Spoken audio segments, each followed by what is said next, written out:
Hey, everybody, welcome to Vince on a Monday. It is so great to have you with us, the best audience anywhere. We've got a massive show for you today. We're going to talk about the effort to stop all of this left-wing terrorism taking place in the country. The President of the United States has announced troop deployments to Portland, Oregon, to stop Antifa's relentless attacks on ICE. We'll get into the details there of what actually took place this weekend. Also, that activity continues in Chicago as well, as the president's trying to get that city under control. The White House has put a bunch of Democrats on notice who have been behind all of the incitement to terrorism. We'll run through that list. And we're joined today by the president's son, Eric Trump, the vice president of the Trump organization, will join us. He's got a great new book on just everything that his family has been through as his father keeps running and winning as president of the United States, and what that means for the rest of us. We've got a massive, massive show ahead. As always, so great to have you with us. All right, let's go. We've got a lot to get to. You know, the president of the United States this weekend did something that I'm very pleased to see him do. You know, I don't know about you. I am really annoyed by watching Antifa night after night lay siege to these ICE facilities across the country. We've been watching in Chicago at the Broadview ICE facility where lefties just keep attacking. And that was last week, too. And if you're like me, a lot of conservatives were looking at that going, why aren't these people being placed under arrest? Why aren't we seeing all these dudes black bagged, dragged off? Because how many more riots can we see? How many more attacks on ICE agents can we see? It's enough. Can we stop this, please? And so I think the president is very aware that you and I are concerned about all of this. So he announced on Saturday morning the following on Truth Social. He said, at the request of the Secretary of Homeland Security, Kristi Noem, I am directing the Secretary of War, Pete Hegseth, to provide all necessary troops to protect war-ravaged Portland and any of our ICE facilities under siege from attack by Antifa and other domestic terrorists. I'm also authorizing full force if necessary. Thank you for your attention to this matter. Well, boy, this is encouraging, and I hope upon hope that the president can get some peace going in the streets of both Portland and Chicago and anywhere else this madness is happening, because I've had enough. I don't know about you, but I've had enough. I can't take this anymore. It feels like the country's in too fragile of a state. We need order restored, and however the president can do it, let's do it, baby. So the president makes this announcement, and sure enough, this weekend, you start to get some of the scenes from Portland. Here are some of the feds making arrests on Saturday night, cut 3. Just take a look here. Here's what it looks like in Portland as the feds move in, and they start just tackling people and taking them into custody. They've got the riot shields out. You got rioters who are acting like complete animals. Here in the footage you can see here, if you're watching on rumble.com/Vince, you got federal cops tackling people, bringing them down, putting them into custody, dragging them into the building, and beginning to process them. And the key here is, look, if you're violating the law, if you strike a cop, if you get violent, if you're rioting, then that's the fate that awaits you. And so the FAFO sequence is playing out in Portland, Oregon right now, a place where there's been a lot of FA and not an FFO. So love to see the cops out there doing something on behalf of the rest of us. And I'm certain those cops are grateful that the president has taken the handcuffs off of them to actually do their jobs. So taking people into custody in Portland, love seeing that. People in the chat saying, I voted for this. Yeah, that's what I voted for too. I voted for consequences for lawbreakers. And this is not First Amendment protected activity we're talking about. It's not just people standing on the street yelling nonsense. It's people who strike cops, who block traffic, who shut down commerce, who are rioting. We've seen plenty of Molotov cocktails thrown, just assaults on law enforcement. Okay, fine. That's when you get tackled. That's when you get your face pressed into the pavement, and that's when you get the handcuffs put on you and you get dragged inside and detained and arrested for what you've done and charged. Really key. And then, of course, we get this footage too. Here's a helicopter, the cops deploying helicopters to circle above Antifa, and they're saying things like, oh no, they're just trying to intimidate us. Cut 4, look at this. They're just trying to intimidate us with the helicopters. If that's the goal, good. I'll take that. As you can kind of see in this footage, just a chopper's blinking light in the sky but hovering over all of these Antifa rioters. And remember, Antifa is a terror organization. So it's kind of amazing that these guys continue to call themselves Antifa and show up in the streets wearing their stupid gas masks and everything else. How long can that be sustained? The president says he's going after the funding sources of these guys. He wants to go after the top bananas inside of Antifa to take them down. And last week he indicated that among the people who are considered at the very top of those organizations, he said, hey, I'm hearing a lot of names. I'm hearing names like George Soros. I'm hearing names like Reid Hoffman. We're coming after you. Good. It can't happen soon enough. I am cheering you on, President Trump. Keep bringing the pain to these guys who created so much for the rest of us. So that's what's happening in Portland. Now, if you ask Democrats in Oregon what they think of all of this, they're just denying all of it. No, none of this is happening. Here's the Oregon governor pretending like everything is totally fine. Cut two. Here's the governor of Oregon. Take a look at this.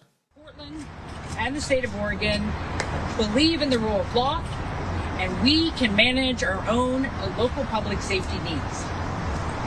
There is no insurrection. There is no threat to national security, and there is no need for military troops. Yeah, that's all garbage. That's complete garbage. Look at that lady. She looks like Rick Moranis or something. So there she is presenting this lie to the public that everything's fine in Portland. We don't need any assistance whatsoever. There's no threat to national security. Nothing to be concerned about at all. There's no insurrection, she says. That's crazy because I just showed you footage of rioters continue to lay siege to the Portland ICE facility, guys who are being arrested because they're attacking federal law enforcement. And what are they protesting against? What are they rioting against? They're rioting against enforcement of our immigration laws. We're taking violent illegal aliens into custody and then getting them out of our country. So you tell me again how there's no national security concern at play. So Rick Moranis, the governor of Oregon, is lying to us. Apologies to Rick, by the way. I don't know you personally, so it might not be. Rick Moranis may be a very decent human being. I have no idea. But the point is, the governor of Oregon is a crazy person, and she's in charge. And she's not alone. You also have the mayor of Portland, who is, of course, a Democrat, cut one, saying that everything's fine in Portland, nothing to see here, full-blown Iraqi information minister. Look at this. President Trump has directed all necessary troops to Portland, Oregon. The number of necessary troops is 0 in Portland and any other American city. And let me repeat that. This is an American city. We do not need any intervention. This is not a military target. The president will not find lawlessness or violence here. I've been so deeply disappointed to see the footage from a half decade ago, recycled and then recycled again. Yeah. If President Trump came to Portland today, what he would find is people riding their bikes, playing sports. That is the craziest thing ever. The footage that I'm showing you this morning, the footage that you're seeing this weekend all over social media from Portland, that's not from 2020. And by the way, 2020 is bad enough. 2020 is justification enough that we shouldn't let these Democrats run these cities into the ground anymore. They need to be rescued. So the Democrats are mad. They were telling us back in 2020 everything was fine in Portland. Do you remember that? The same idiots were telling us, don't you worry about Portland. And this is places where they were setting up autonomous zones and all sorts of chaos. I've had enough of your lies, actually. No more of that. And so the Democrats, rather than address the crime problem, they exacerbate it. They lie about it. They pretend it doesn't exist, and they say, "Don't send anybody in." I'm sorry. This is what's happening. You set this up. We're going to clean it up. So the president of the United States sending the troops into Portland, and that action couldn't come soon enough. Thank you to the president for that. Meanwhile, in Chicago, we continue to have similar massive problems at especially the Broadview ICE facility, which has been an utter disaster. Luckily, we've got some fun footage of the feds making arrests in Chicago. Here's cut 5. If you're watching rumble.com/Vince, you'll see the Border Patrol guys who are out there just absolutely leveling a dude. Boom, taking him to the ground, putting him into custody. Great footage. You can see the credit here on screen from Ford Fisher. Thank you to Fort Fisher for capturing that footage. Look at this guy. They bring him to the ground, they tackle him, they put him into custody, and I'll take that. I'll take that. Remember ESPN used to have a feature on SportsCenter? I think it was SportsCenter. Called Jacked Up. We need to bring that back for when rioters get tackled, taken to the ground, and have their faces planted into the concrete. Another rioter jacked up in Chicago. That made my whole day, said Mrs. G. Yeah, it made mine too, Mrs. G. I completely agree. I love that. What else do we have? We've got Antifa, which thought that they could just get away with causing all sorts of chaos, no consequences. They had a bunch of pepper balls shot in their direction. Cut 6. Take a look. Pepper balls for Antifa. This is another way to take care of your Antifa problem. This footage comes to us from the Border Hawk account, also sharing a bunch of really important footage this weekend on social media outside of that Broadview facility. And in it, you see Antifa rioters, and you can tell they're Antifa. They're all dressed in black. They have their stupid masks on. They're carrying umbrellas like they're some sort of villain from Batman. They're the Penguin, all of them.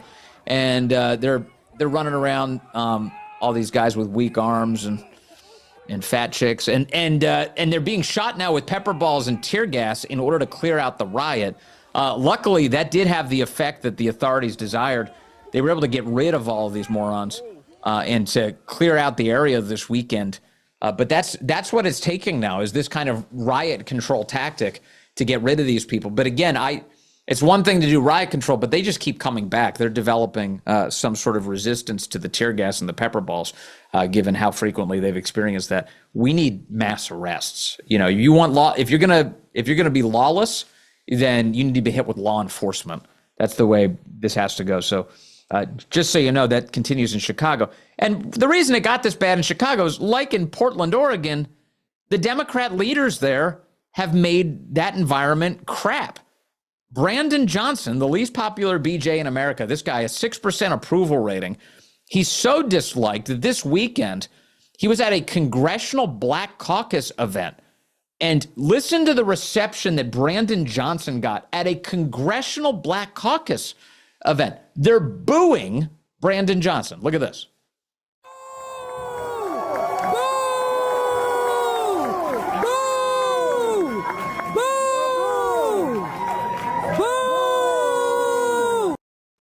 Boo, boo, boo. Brandon Johnson sitting down, smiling, just ignoring that his approval ratings continue to be an absolute free fall, pretending like everything is fine. That's how you know he's a Democrat. It's like he just ignores reality entirely and then continues to pretend everything is going great. And so that's Brandon Johnson this weekend, and rightfully so. I mean, he's turned his city into even more of a hellhole.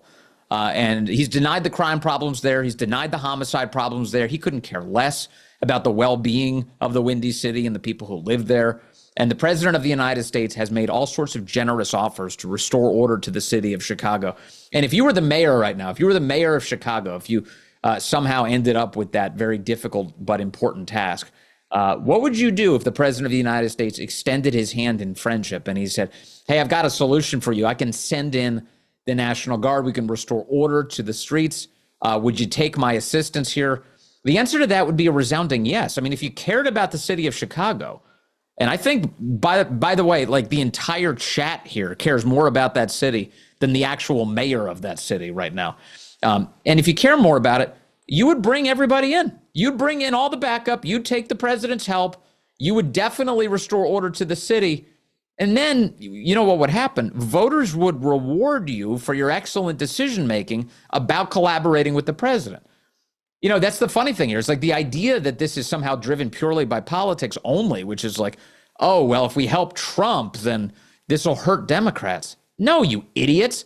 If you want long-standing power, if you want people to think, hey, maybe I should vote for a Democrat, demonstrate that you deserve that vote in any capacity. Restore order to your city, you morons. I don't want the Democrats to succeed as a political party anymore. They've done too much disaster to our country. But I don't want the people of Chicago dying. I want Brandon Johnson to say yes. Take yes for an answer. You absolute moron. So Brandon Johnson being booed in a place that should be very welcoming to him, or at least was traditionally. And that's not the case now. Congressional Black Caucus event, boos for Brandon Johnson. Well deserved, you jerk. So that's the reception Democrats are getting there. Now, I want to get into I want to move to one other big immigration issue in a moment with you. Out of New York, have you seen the footage? There's footage going around of an ICE agent who shoved a woman to the ground in a New York City courthouse recently. And the left has gone absolutely ballistic about this, so much so that they got the guy suspended from his job. Well, we've got updates on that story. And I want to tell you, I want to walk you through everything that actually happened as this ICE official was merely doing his job. We talk about all the things, oh, this is what I voted for. This is what you voted for. I'll take you through the details of this story. The media refused to, which is why, of course, you and I need to pick up the pieces, as always. All right, let me get into what's happening in this New York City courtroom. So these ICE agents have gone for years now where they were told they weren't allowed to enforce the law. The Obama, it may as well have been the Obama administration. The Obama/Biden administration kept telling ICE agents, no, you can't take people into custody. No, you can't deport illegal aliens. No, sit in your office and do nothing. That the mission of Democrats, the immigration mission of Democrats, was to import more illegal aliens into our country. That was the mission. They were nothing more than a travel agency for people who were illegally entering and crossing our borders or overstaying their visas. That's over now. Thank God. That is over at every level. And let me dwell for a moment on what happened inside of this courtroom in New York. Now, take a look at cut 8 here. I want to start here. It's in this sequence of events where you are seeing a woman shoved to the ground by an ICE officer. Here she is in the video. She's confronting him. She's pleading with him. She touches him. He's finally had enough. As she places hands on him. He puts her to the ground, and he stops her, and he warns her, knock it off. Don't do that again. Now, while she's on the ground, she's absolutely crying, hysterical, screaming up. A bunch of cops now approach the area. They're telling everybody else to get away. And this guy's saying, just get out of the building, woman. Don't touch me again. Leave. Leave the building. And now he grabs her, turns her around, and begins escorting her out of the building. And I think, by the way, he's kind of being generous with her. You lay hands on a cop, that's usually how you get arrested. This guy turns her around and says, get out of the building. Now, the press has turned the video footage I just played for you, and if you're listening to the audio podcast that I just described to you, into some sort of horror story that, oh, this is so abusive. And so the effect of the press going ballistic on that subject was they got that gentleman suspended from his job, at least for a moment. At least for a moment. Now, I don't know what's going on at ICE. A lot of good people working at ICE. Maybe they just made a temporary suspension of the guy while they took a closer look at everything in order to establish whether or not he did something wrong. We have an update on this story, though. This gentleman has been returned to full active duty now because ICE reviewed all of the footage. Jack Posebic was the first to share this weekend. Here he is. Let me put this up on screen for you. Saying he's told that this ICE officer has been returned to full active duty after a complete footage review, which shows he did nothing wrong. And it was CNN that was reporting that he was relieved of his current duties. I guess they just put him on some sort of temporary leave while they assessed it. But he's back in action now, thank goodness. And I saw Stephen Miller retweet Jack's news scoop here, which is as good as confirmation as any from the White House that he's back on the job. Now, if you look at the full footage here, you start to realize, like, he did everything right, actually. And here is the context that the media are not telling you. The predicate to this is before she was going ballistic on the cop, she was obstructing justice. They took her illegal alien husband into custody at this courthouse. And she was grabbing onto him, trying to pull him away from the cops. She was a part of a physical altercation with the police already.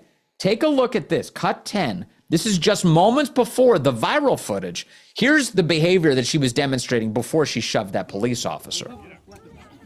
Look at her. She's grabbing onto her husband. She's trying to shove the cops away. She's trying to pull him out of custody. And police officers are doing everything they can to separate everybody here, to get her away from the action so they can take him into custody. She was trying to stop this arrest. She was a part of an effort by him to resist arrest. And here he is gripping onto her as well. And so they're taking him into custody. Now, all of this was left out by the media coverage, wherein they tried to make her into a sob story. No, she was straight up trying to block justice from taking place. And in the video footage that's playing on rumble.com/Vince right now, you can see the cops. They finally get them separated, and they take this guy into custody. So there is, and you know, there's no question. Their instructions were being yelled in English and Spanish. There's no confusion about what was happening here. So in case you're wondering, yeah, this is yet another case of the left distorting reality to try and create a sob story where there was none. Everything was handled appropriately. All those ICE officers are being supported by the administration, and they continue their work today. God bless the administration for continuing to do that work. Now, let me take you to Des Moines, Iowa, where, did you see over the weekend that the superintendent of the Des Moines, Iowa school system was arrested? Did you see this? So in Des Moines, Iowa, the superintendent of schools is an illegal alien. Check this out. Bill Maluzhin with the report going into the weekend. A senior official tells Fox News that ICE arrested the superintendent of the Des Moines, Iowa public schools. His name's Dr. Ian Andre Roberts, who ICE says is an illegal alien from Guyana and an active ICE fugitive with a deportation order since May of 2024. That's the key here. He's got a deportation order. He's already had his due process. He's already been adjudicated as deportable. Get out of our country. So he's been appropriately taken into custody. Fox is told that he fled from ICE agents in his car once they identified themselves as immigration agents. He sped away. Then he abandoned the car. He was found in a brushy area that was 200 yards away with the help of an Iowa State Police canine. Per ICE, according to the ICE officials, agents found a loaded gun and a fixed blade hunting knife and $3,000 in cash in his vehicle. That loaded gun detail, chat, is it or is it not illegal for an illegal alien to possess a gun in the United States? It's illegal. That's a felony, brother. That's a felony. So you have an illegal alien in possession of a loaded handgun, a Glock 19, inside of his vehicle. He also had a couple $1,000s in cash and a fixed blade hunting knife, they said, in the car. Per the ICE officials, Roberts first entered the United States in 1999 on an F1 student visa at St. John's University, and then he was ordered removed from the United States in 2024. Proceedings were held in absentia. And then in April of 2025, this year, an immigration judge in Dallas denied a motion to reopen his immigration case. Fox is told that Roberts also has a weapons arrest in 2020, though the disposition of that charging case is currently unclear. Here's a mugshot of him. Rumble.com/Vince for the video. You can see the mugshot of the guy. You got his official superintendent portrait. He looks all clean and dapper. There he is in his Orville Redenbacher bow tie. And then you got him in his mugshot. It looks a lot more frazzled than his mugshot. And they've also got a picture of the gun, the loaded Glock 19, inside of the vehicle, sitting on the floor mat of the vehicle itself. So they take him into custody. So here's the thing: it's not just this dude who is there illegally. You know, he's the superintendent of schools in Des Moines, Iowa. Now, how in the world did that happen? How did this dude become the superintendent of schools in Des Moines, Iowa? And one of the answers to this question appears to be that the school board is dominated by a bunch of lefties. And among the lefties who dominate the school board, you've got Michelle Obama's former chief of staff, a woman by the name of Jackie Norris. She's the chairwoman of the Des Moines School Board. And the school board now is pretending like they knew nothing about this. This guy defrauded them. They just had no way of knowing that he was an illegal alien. I'm sorry, what? You didn't run his paperwork? Chat, any of you employers? Does anybody run an I-9 check? Like a status check on whether or not this guy's in the country illegally? Or he's even eligible to work in the United States of America? What kind of process do they even have in Des Moines, Iowa? And how is it that Michelle Obama's chief of staff is overseeing all of this, and this guy's taking a $300,000 paycheck? He's an illegal alien in the country? Right now, it's one thing for this guy to be taken into custody. He's got legal problems of his own. What I want to see next is, what do the feds do about this school board? What are we going to do about a school board that hires an illegal alien who illegally possesses a weapon in the United States of America, who is obviously defrauding everybody? What do we do about all this? I don't think this is the end of this saga, and I doubt it's the end of this saga as far as the Trump administration is concerned. More on that coming up. Also, Eric Trump will be with us here in just a moment. We've got a lot to discuss with the president's son and his great new book, Important. Now is the son of the president of the United States. His name is Eric Trump. He's the executive vice president of the Trump Organization, and he's got a great new book out, Under Siege, My Family's Fight to Save Our Nation. Sir, good to have you with us on the program today. Good to be with you, Vince.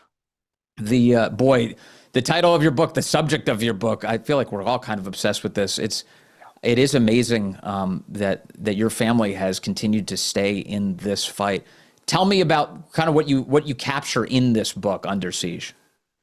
So Vince, I named it about 3 years ago, right? And they were killing us. They were absolutely coming after us in every way, shape. You obviously know the impeachments, and you know the raids on Mar-a-Lago. You know what they did with the FBI and the DOJ. They spied on the campaigns. They took away our free speech. They threw my father off of Instagram, Facebook, and Twitter. I became the most subpoenaed person in American history, right? And I could go on and on and on. Then you had the 91 indictments. You had the Alvin Bragg. You had the Jack Smith. You had Letitia James.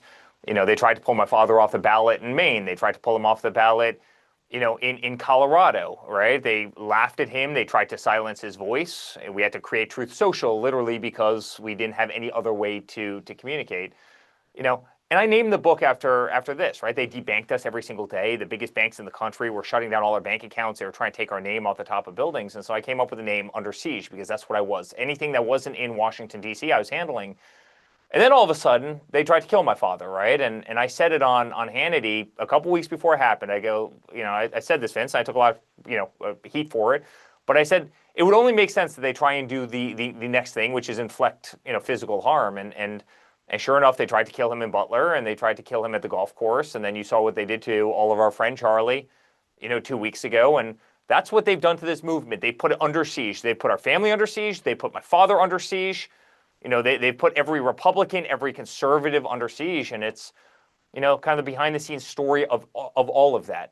How they tried to destroy us, you know, using the legal system, using weaponized politics, using, you know, dirty law enforcement, and how we ultimately prevailed and created the greatest political movement in the history of the world.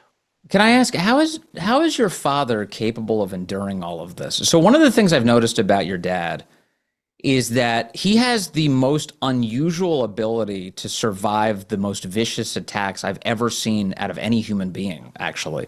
Because it seems like whatever they throw at him, the effect is not to diminish him, but only to make him stronger. And certainly it rallied more people to his side. How did that happen? Well, I mean, that's like the great irony of this whole thing. It's the unintended consequence of their actions, right? I mean, I sat there every single day with him in those courtrooms, you know, as they read off indictment after indictment, all BS, and we've had them all overturned now.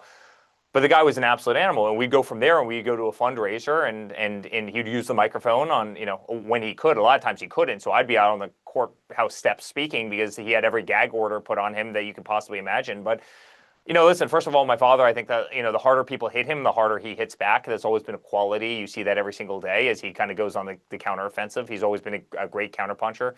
Second of all, we probably have some kind of masochistic, you know, trait to us as a family, right? And, you know, again, like, you know, the more pain you inflict, probably, you know, the more we want to ultimately win and succeed.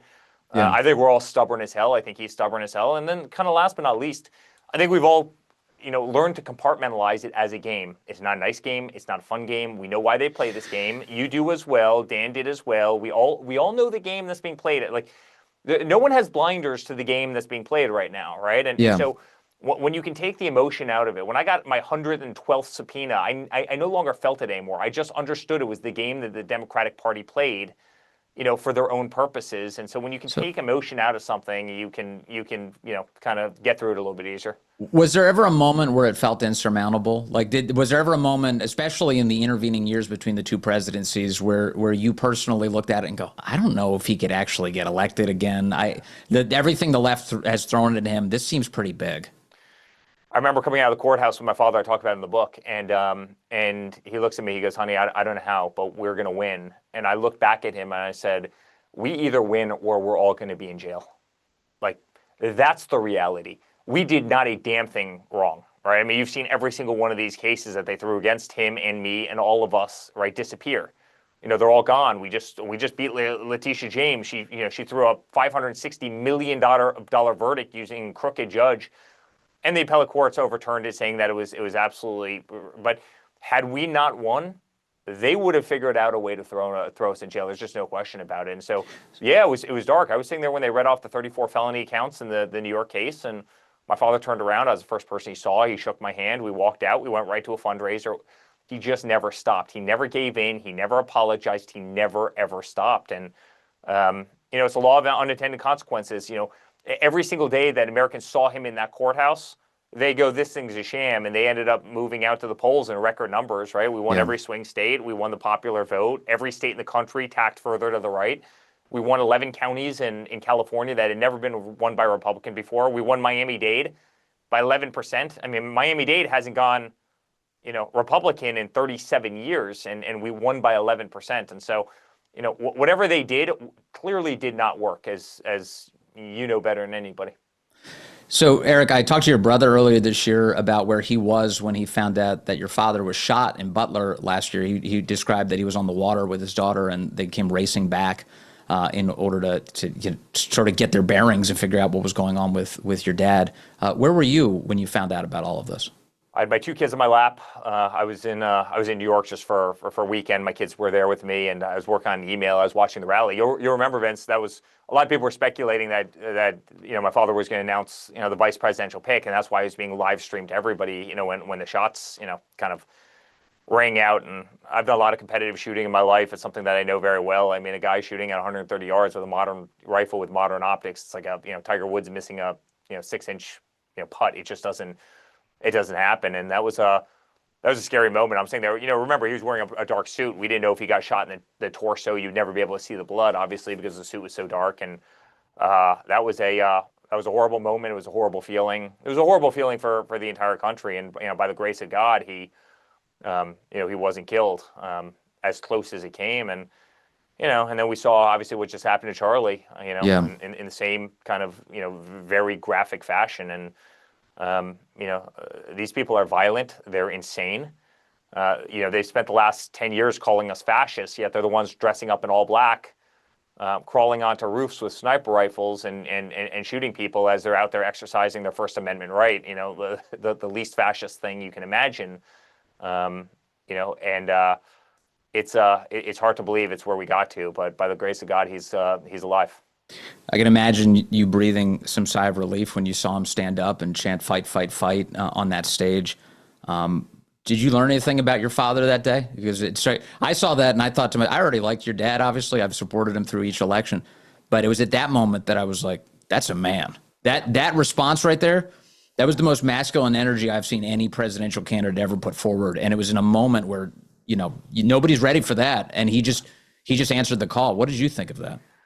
Vince, my entire life, in the business world, I've seen people fake it, right? And act a part, that's not really ingrained in their DNA. And, when you have blood running down your face, when you just got shot, when there's an active threat out there, you don't know if the guy's dead. You can't tell, what's going on. If there's another shooter out there and he doesn't give a damn and he stands up. By the way, against the wishes of the Secret Service, you can probably only imagine they didn't exactly want him standing up, only to put his fist in the air. That's not scripted. If you were a coward, you would have cowered at that moment. If you weren't brave, you would have seen it in that moment. He meant that. That was pure instinct. And, he's the greatest fighter ever. Dana White had the greatest line. He goes, listen, I'm in the, obviously Dana White of the great UFC. He goes, I'm in, the tough guy business. And I've never seen anybody like this guy, right? I mean, he's the toughest of all the tough guys. And it's the only reason we won. Listen, he had to go against 16 candidates in 2016, 16 Republicans that actually knew a damn about politics. We're really good at building hotels and buildings and all sorts of things, and then go against Hillary Clinton, who's maybe the greatest, in terms of family, political dynasty of the century. Like, you better be tough as hell, and he's the greatest. I love the man to death, and no one has those genetics. Given the venom that's been spewed at him and the attempts on his life, I imagine anybody with the last name Trump right now, to include yourself, must have some incoming all the time. What's the security situation like for you? I'm not asking you to describe your security. I'm just saying, what kind of incoming have you received as just being the son of the president? I think from the day I stepped on the stage, and you probably know I stepped on the stage before anybody. I mean, I've been there since the earliest days of 2016, and I never left that stage, and I never hid. And I can't tell you how many thousands of rallies that I've done, how many rallies standing on top of a John Deere tractor with a bullhorn I've done all across the nation. I mean, literally thousands. I mean, we went out there and we fought like hell. And I mean, obviously we have Secret Service these days, but listen, the world's a scary place. I can't tell you how many envelopes full of powder I got that exploded in our faces as we opened it up. Obviously people want to do these anthrax scares and all sorts of things. I mean, too many to count. I mean, has that happened to you? Has that personally, or did people opening your mail experience that? No, it's happened to myself. It's happened to my wife. And by the way, this isn't like once or twice. This is like more times than you care to count. Now, some jerk chops up Tylenol or baby powder or something along those lines, but it's. Yeah, I can't tell you how many of these that we've had. I mean, the tolerant left isn't all that tolerant, as I've quickly come to find out, as they've tried to kill my father, and would clearly like the same thing to happen to all of us. And I spent a lot of time talking about it in the book. I mean, Vince, it's exactly what they want. They wanted the siege, right? They wanted us scared. They wanted us hiding in a basement. They wanted us doing what Joe Biden did in 2020 and never leaving the basement. They did not want us on that stage. They did not want us at those rallies. They did not want us on those campuses. They did not want us in those churches, right? I mean, they want us hiding. They want us nowhere to be seen by the general public. And that's why they were censoring us, and that's why they were taking us off of Facebook and Twitter. They want our voice gone. That's the intent of all of this. And unfortunately, as dangerous as it is, as dangerous as we've seen it be, based on everything that we've seen over the last year and a half, we can't cower to this stuff. We just can't. We're going to lose our country if we do. And that's a big premise of this entire book. Yeah. So this past weekend, going into the weekend, we saw James Comey gets prosecuted. And the prosecution, as we understand the indictment, is based on lies that he told to Congress 5 years ago in September of 2020. And the way the left is treating this story right now is if Donald Trump is weaponizing the United States Department of Justice, and that this is some sort of novel weaponization of the department. And now you wait until Democrats are in control again. We'll use the Justice Department in a weaponized way. What do you make of that storyline that the left is pushing right now in the wake of the prosecution of Comey and, of course, the investigations into people like Letitia James and Adam Schiff? Oh, the great irony. I mean, you and I can sit here for the next hour and go through how many people they got on quote unquote perjury in the last let's just go. I mean, we could go through them.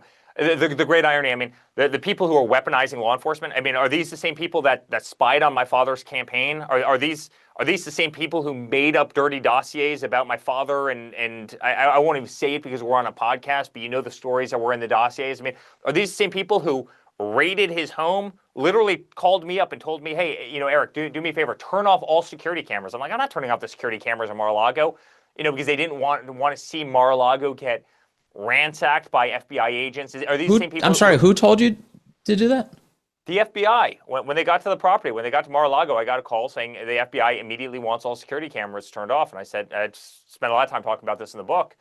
I'm not turning off our security cameras. Like, no way am I turning off our security cameras. You can only imagine Mar-a-Lago has a lot of security cameras. They also wouldn't let our lawyers be anywhere near the property when this happened. I mean, it's insane to think there's never been a group that's weaponized a system more than the other guys. I mean, it's pretty amazing when you hear where a guy clearly lies. I mean, he lies in his testimony, and all of a sudden this is the weaponization of government when for the last 10 years I've been getting calls from the FBI saying, I hear you have secret servers, communicating directly with the Kremlin in the basement of Trump Tower. And I'm saying, they're saying, excuse me, guys, we don't have servers in the basement of Trump Tower.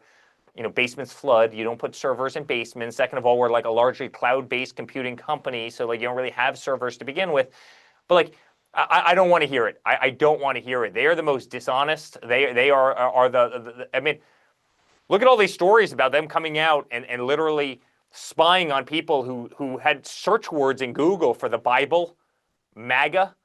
Look what the IRS was doing, to conservative organizations, to churches. Their entire platform has been weaponizing government, at the behest of the American people. I don't want to hear it when you clearly have a guy who perjured himself during congressional testimony. Were you pleased to see him indicted on Friday? Listen, I don't want to see anybody indicted. At the same time, there's a lot of really bad people who have done really, really, really bad things in this country, Comey being one of them. He knew the Russia thing was a total sham. I mean, I told him it was a sham. Come over to Trump Tower. If you want to see if we have secret servers, come over to Trump Tower. I'll walk you down to the basement right now. Come over. I give you 5 minutes to be here. Let's go. And they didn't give a shit. I mean, they wanted to see that narrative continue, Vince. Yeah. Right? For a 3-year period of time. These people pitted the two biggest nuclear superpowers against each other, almost making communication impossible. Also that a greedy woman could get what? 5 more votes? And it didn't work?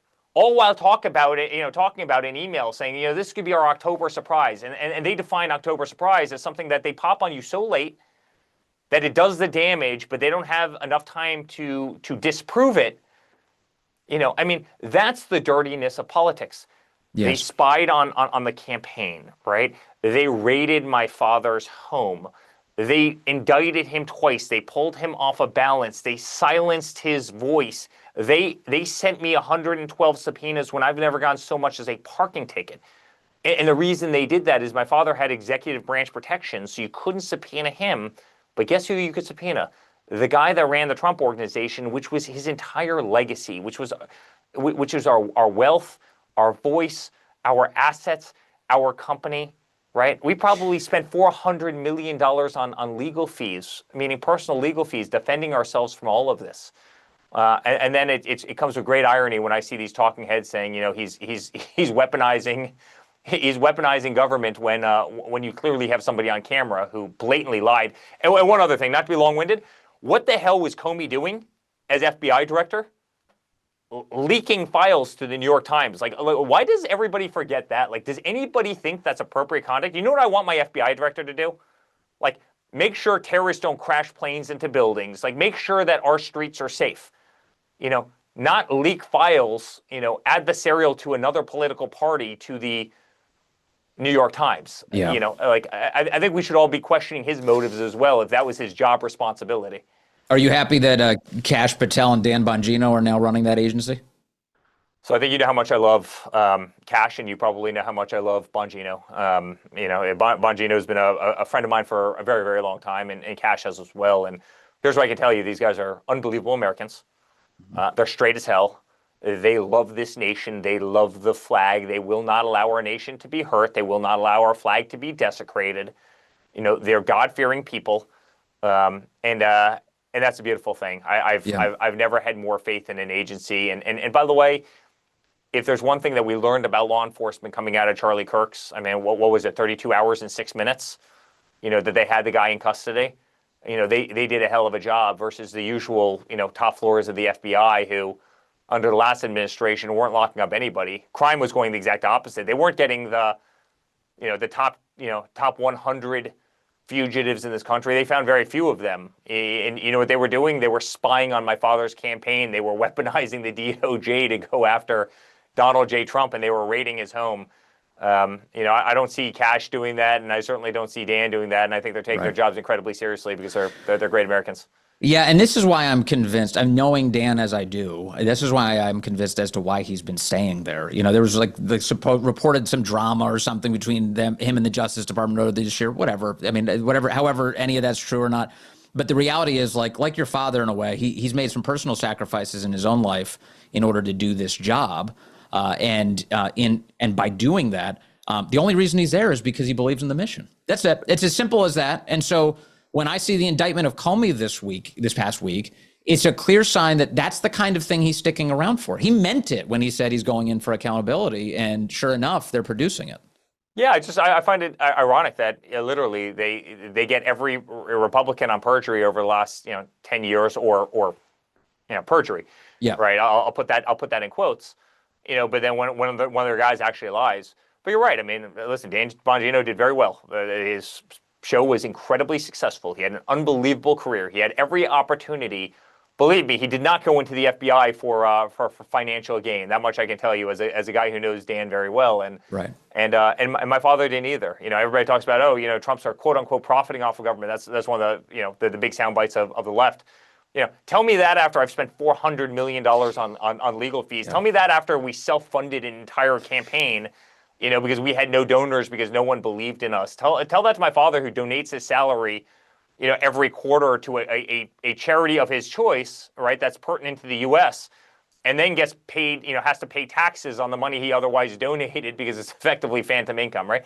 I mean, give me a break. Dan didn't need this job. Donald Trump needed this job like a hole in the head. Believe me, his life would have been a hell of a lot better flying around on Trump Force One, playing golf every day and seeing his grandkids. Than taking the thousands of arrows he has, including being in courthouses in every state in the country, every blue state in the country, I should say. But they love this nation, and they want to see the best for it, and they want to fix the incompetence. Now, you brought up an issue I wanted to ask you about. I've been meaning to. I was like, next time I talk to Eric Trump, this is what I want to ask him about, is this idea that somehow your dad is doing this job to enrich himself, that he's self-dealing. The whole point is that he's taking the job to enrich himself. Now, you and I both know that's absurd. Everyone who's watching us knows this is absurd. But it is kind of this deranged sort of never-ending talking point from the left. The same people who supported Joe Biden and Hunter Biden and all of the profit-taking they were doing from their time in government. But I look at that and I go, wait a second. Your dad is donating 100% of his salary. It's literally paying a 100% tax rate on all the earnings he's getting from his job as president of the United States. You guys swore off foreign business deals, as I recall, as a result of his time in office. If foreigners were staying in the Trump Hotel in D.C., you weren't even taking profits off of that, and then you would donate the proceeds from the money that was being put into the hotel, into the government. So, with all of that said, I'm wondering where's the self-dealing going on, Eric Trump? I'm trying to figure that out as well. All while I see, again, I'll put it in quotes, my quote unquote counterpart, or nothing alike, selling finger art to the Chinese for $500,000 a painting or whatever the hell was reported. Maybe I should get into the art business. I've just became an unbelievable artist. I wonder why, right? I've never seen an organization that had so many entities as the Biden had, the Bidens had, and yet they don't have a website. I can't figure out what product they're selling. Just give me give me the nature of their business, right? I'm saying this, kind of rhetorically because we all know exactly what was happening there. The whole world knows what was happening there. I mean, they were selling influence. It's very simple. And guess what? When you can't sell influence the traditional way, you start selling art at hyped up prices to people who otherwise need influence because the value of art is clearly subjective. Yeah, it's a shame. The business that we've been in for 4 generations. We've had one of the great hotel companies on earth, one of the great golf companies on earth. We do residential real estate towers better than anybody, on earth. I've been doing it since I was 11 years old. So it's kind of funny. It's like we got out of business when my father got into office, whereas Hunter got into business when his father got into office. And did you ever think of buying one of Hunter's paintings just to make all of your problems go away? Well, I was thinking about it, and that probably would have worked very well. Maybe I would have had to pay $750,000 as opposed to $500,000, but I'm sure at the right price, I'm sure I could have had all of DJT's problems go away. Absolutely. and by the way, joking aside, it would have been the easiest deal I've ever made. I spent a lot of time in Under Siege talking about this, but had I ever gone to them and said, "Listen, guys, here's the deal. We're gonna make a little silent deal. My father's not going to run again. He's going to pull himself out of the race. You, in return, drop all these cases, all these indictments, all these felonies. They were trying to get a $560 million judgment against us, which we just got reversed totally. They would have dropped that faster than you can snap your fingers. That's what they wanted. So actually, on that front, I've heard and maybe you could tell me what you know about this. I've heard that maybe in his first run for president, that there were billionaires who were trying to buy him out of running, that people were trying to raise money to get him to drop out of the race. They didn't want him to do this. Have you seen that? People trying to offer him something to not be in politics? Can I give you the biggest one? This will probably make news. How about NBC? Right? I mean, NBC came in 2 weeks before he announced, all right, with a contract, and I was there in the room because I was on The Apprentice, as you remember very well, for 7 seasons. And they had a contract about this big. The contract was hundreds and hundreds and hundreds of millions of dollars. It would have been billions through the term, but they wanted him to run another couple seasons of The Apprentice, and the numbers were absolutely staggering, right? And I remember being in the room, and he goes, "Guys, I'm thinking about something else. I can't agree to this." I mean, he knew the value of that contract, and that would have kept him out of the race. That would have kept him from announcing, right? Because he would have been, he would have been obviously conflicted out. He would have had to have done the reality TV thing, and he looked at them and he looked at Mark Burnett and said, "You know what, guys, I have something else on my mind." He didn't tell them that day what it was, but obviously everybody kind of inferred and knew, and I certainly knew. And then, not too long after, obviously, he went down that golden escalator. So there is no question that was an attempt to keep him out of politics. Now, it also would have worked great for NBC because NBC was making an absolute fortune off the show. What was interesting, the second he went down that escalator, NBC turned on us as a family like we were absolute dogs, right? Now, NBC was dying. CBS was destroying them because they had Survivor and all sorts of things, right? So like The Apprentice was the one thing that NBC had. As soon as my father said, "You know what, guys, I'm going to hang this up. I'm not going to agree to the extension. I want to go do something else," NBC turned on him like this. The executives, we knew every single one of them. The producers, we knew every single one of them. In a minute, they treated him like a dog when he was their saving grace 2 weeks earlier. And so, yes, there's been plenty of people who have tried to buy him out of politics. And unfortunately, it's clearly never worked. And you're convinced that NBC offer was an attempt to keep him away from the White House?